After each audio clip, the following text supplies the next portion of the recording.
Hi friends, welcome back to my channel. I wanted to come on here and give you a little catch up on what I've been reading or not, but also just to chat a little bit about the literature scene in the past few days.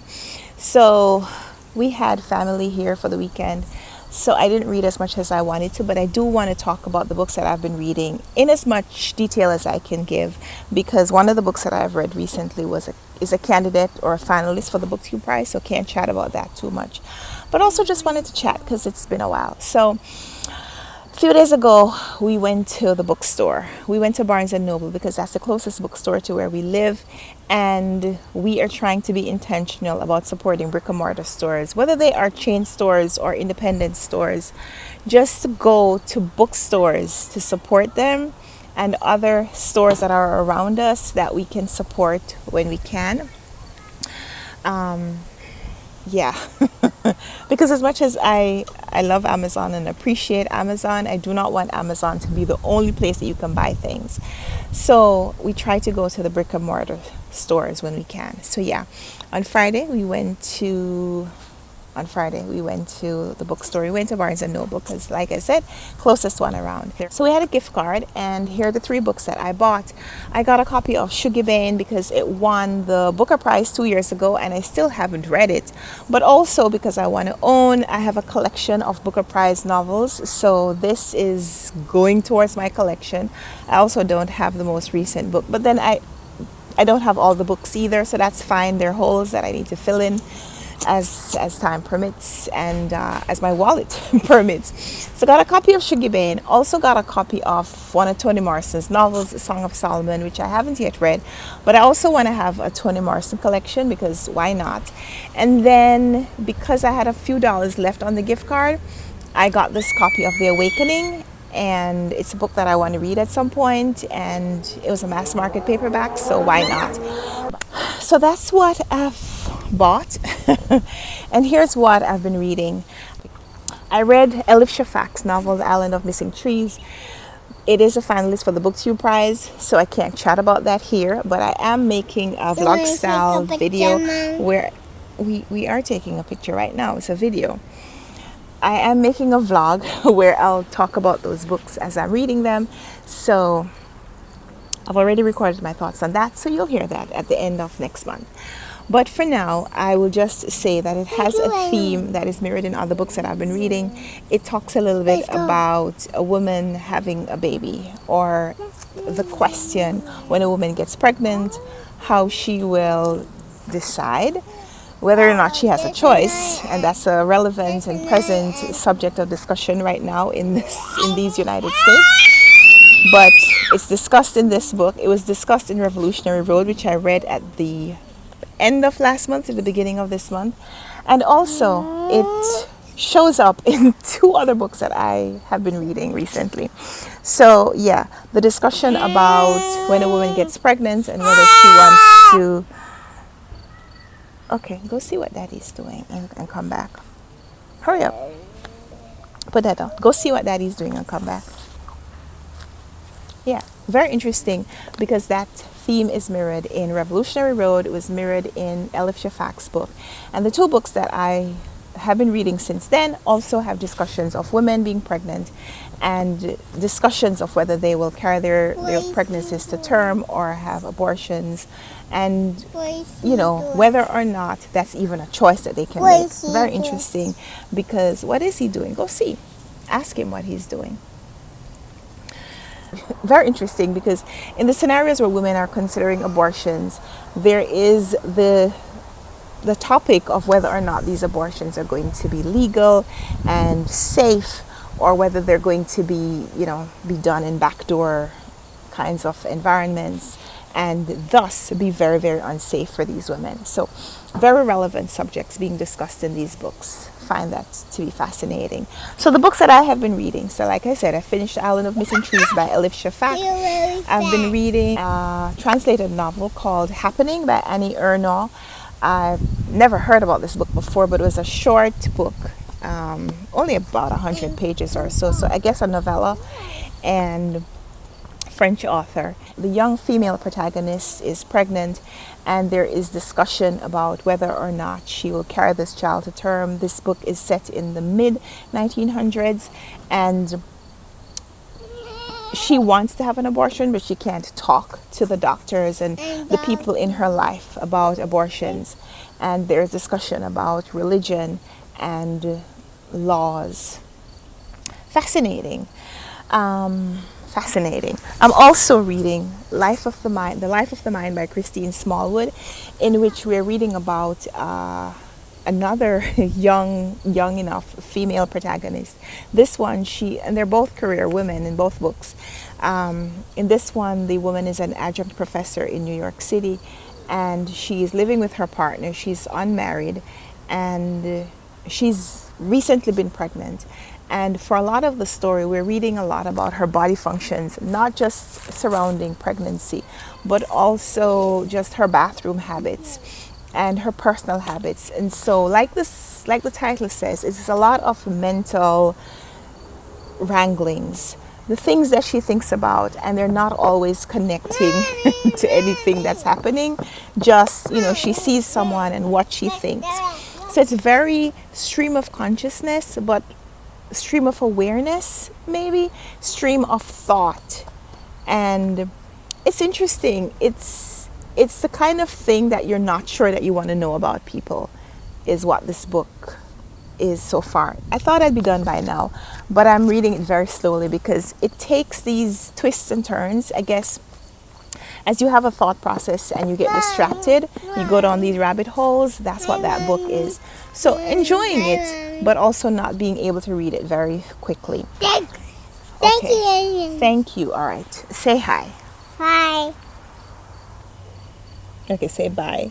Bye. Okay, go back. Go see Daddy and put on your hat. Okay, if you're in the sun, go put on your hat. So yeah, those are the things that I've been reading recently. I feel like I'm reading something else, but I'm not sure what it is. I'll have to tell you about that later. But I also did pick up Midnight's Children by Salman Rushdie. Yes, you could say hi to the friends.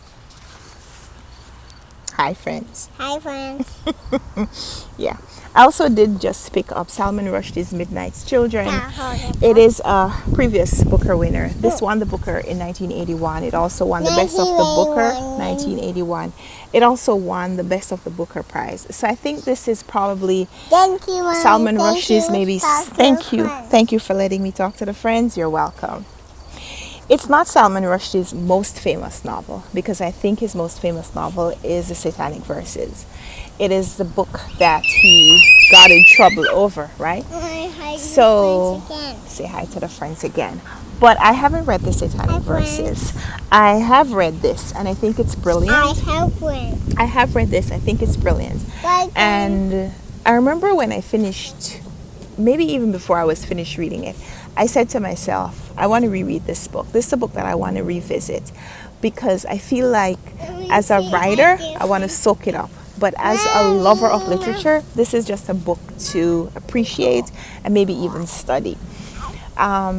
This is the story of a young man who's born in India, exactly at the time that India achieves independence from the British Empire. And the young male protagonist in the story, his name is Saeed. It's right there on the front. Salim Sanai. His life and the lives of other people born around the same time mirror what is happening in India. And so we learn about Indian culture, we learn about Indian heritage, we learn about Indian legacy through the life or lives of these young men. And I think the book is brilliant.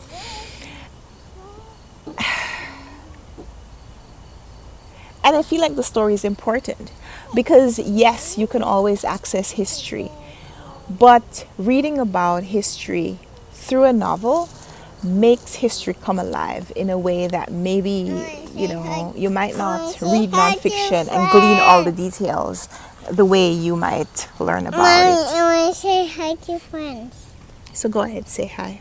Hi, friends. Hi, friends. It's been a long time. Hope you're doing well. Say that. Say, it's been a long time. Hope you're doing well. we do well. Hope you're doing well. Very good. Thank you.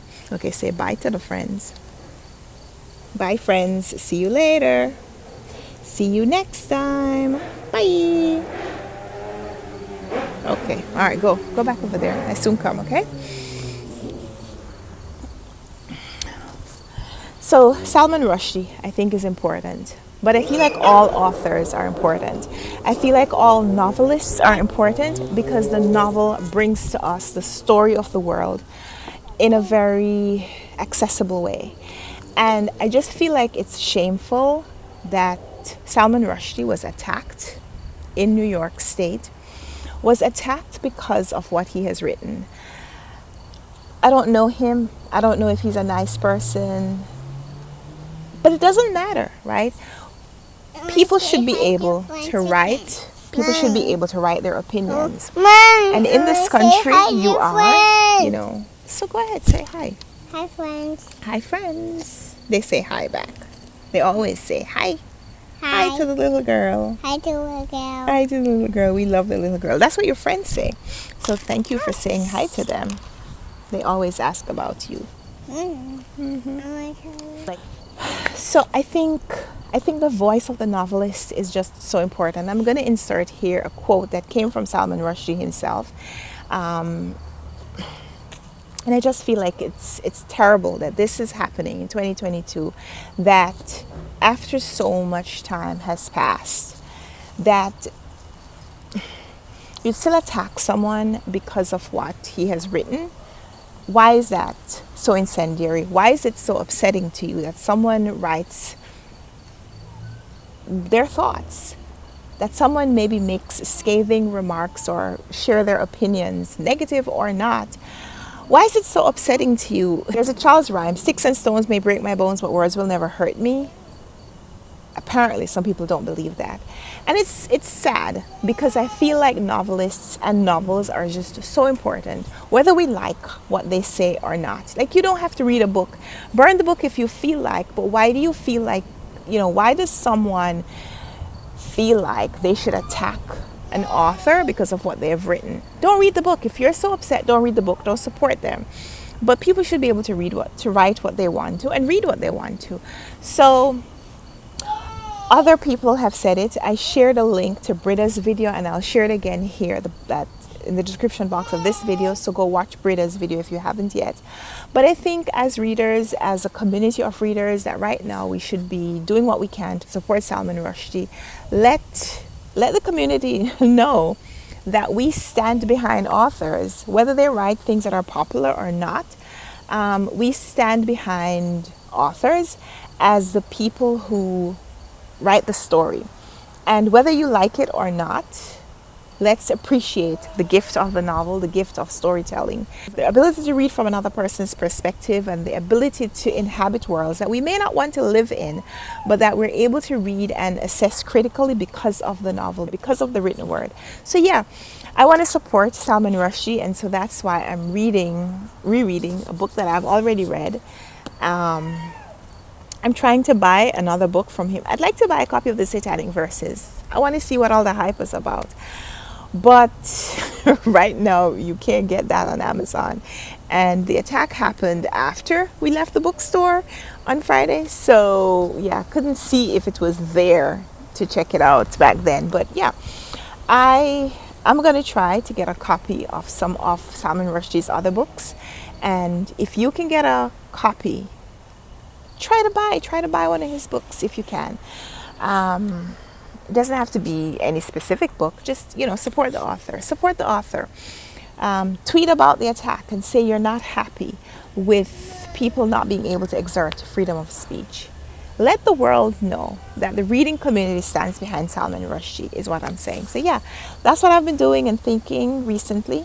My bookish life. Happy to share it with you.